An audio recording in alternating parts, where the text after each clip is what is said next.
This episode is going to be for the book readers out there. We are going to give a review of the book Lineage of Grace by Francine Rivers. Finally! I'll be giving 4 reasons why I recommend it and 2 that make me not like this book very much. So if you're interested in that, then stay tuned!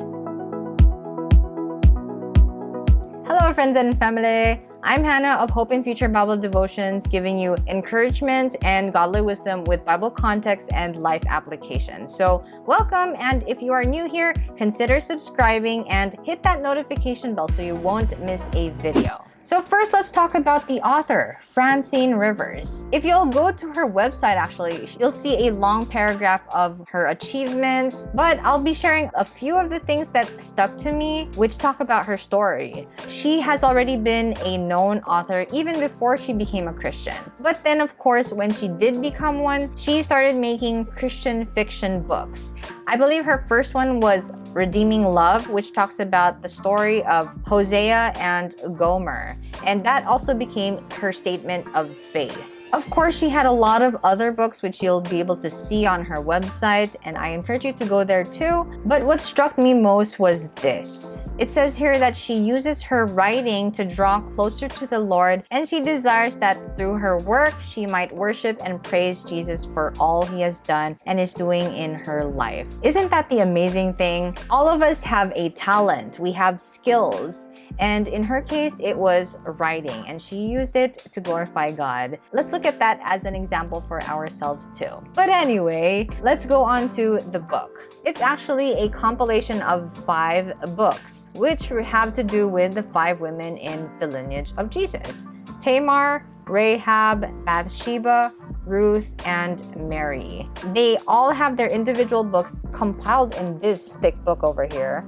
And all of these stories are written in the imagination and perception of Francine. So let's go on to the 4 reasons why I think that you should read it. And here's number 1. One is that we become familiar with some of these characters in the Bible that maybe you would have missed. For example, Tamar. Some people actually don't know her very well. Why? It's because the story of her life is just in one chapter of the Bible. That's Genesis 38. Rahab, we only know that she was a spy and she was in the Hall of Faith. Then for Bathsheba, we would usually associate her as the woman that David saw bathing and took her as his wife. Those are the common things that we know about them. When you think about characters in the Bible, usually you don't think of Tamar or maybe even Rahab, just because there are a lot more popular ones. But as we read the Lineage of Grace, we get more familiar and they become more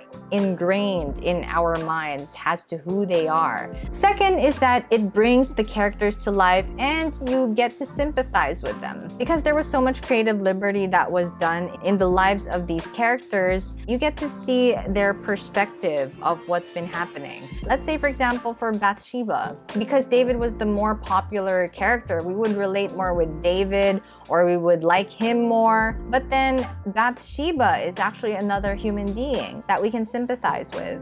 Or another one was in the life of Mary. We would see her perspective of the events of Jesus. Mary was present, of course, in Jesus' birth. She was present when Jesus was growing up. She was also around during the ministry of Jesus, which we don't really get to hear about in Mary's perspective. So the book talks about that. But then, of course, it's only in Francine's imagination, but it's fun, right? It's Christian fiction. The third advantage of reading this book is actually one of my favorite ones. There's a Bible study part after each character's story. Even if we know that Francine Rivers created a story for each of these characters, the good thing is that you can see what actually happened in the Bible. That is through the Bible study. You have a choice of reading the devotion part by yourself or with a group of women. That's a great thing. Number 4, of course, is that it's a 5-in-1 type of book.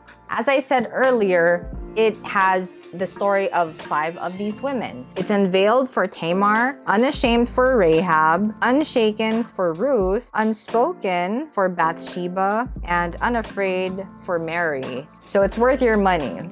All right, so let's go on to the things that I might not have liked about this book. First is that it can lead to some confusion, especially if you teach regularly. I remember that there was a time that I was preparing for a Bible study and I had to confirm with one of my mentors with regard to the culture during the Bible times. I kind of wondered where I got that, and that's because I was reading this book. There are things that made sense with regard to the culture of that day, but we can't exactly confirm if that's exactly what happened in the Bible. You have to remember which one is fiction and which one is actually in history, which can be confirmed in the Bible. So the second one is that since it is 5 books in one big compilation, there's a tendency that after you finish one book, for example, after you finish Tamar's book, it takes a while for you to transition to the next one. I would say that that's a disadvantage. The 5 individual novels tend to break the momentum. Unlike when it comes to books that have one whole story, you tend to get excited for what the next part is. That's one of the reasons why it took me a while to finish this book. But overall, if you ask me, would I recommend this book to be bought and read? Yes, I would. So you just have to remember those things that I said about what I didn't like. But all in all, it gives you a good perspective of what happened to these women. I would say that the good things about this book weigh more than the negative parts. I think that it's really worth checking out. I read the Mark of the Lion series and it was great. I couldn't put my book down. So I already have a good perception of Francine Rivers' books. Now my question for you is this: what books of Francine Rivers have you already read? I want to know, so comment below. If you do want to check out this book yourself, there will be a link in the description box below, and know that that's an affiliate link, so if you do buy that, then it supports this channel. I'll also put the other books of Francine Rivers down there, and I'm sure that you're gonna enjoy them. Yeah, check it out. All right, well, that's it for this episode. At the end of the day, let me just say that let us keep on reading the Bible, because this is the book of life. It is where you'll get encouraged, and I'll say that. So just don't forget, in Jesus, we have a hope and a future. Keep your eyes on Jesus.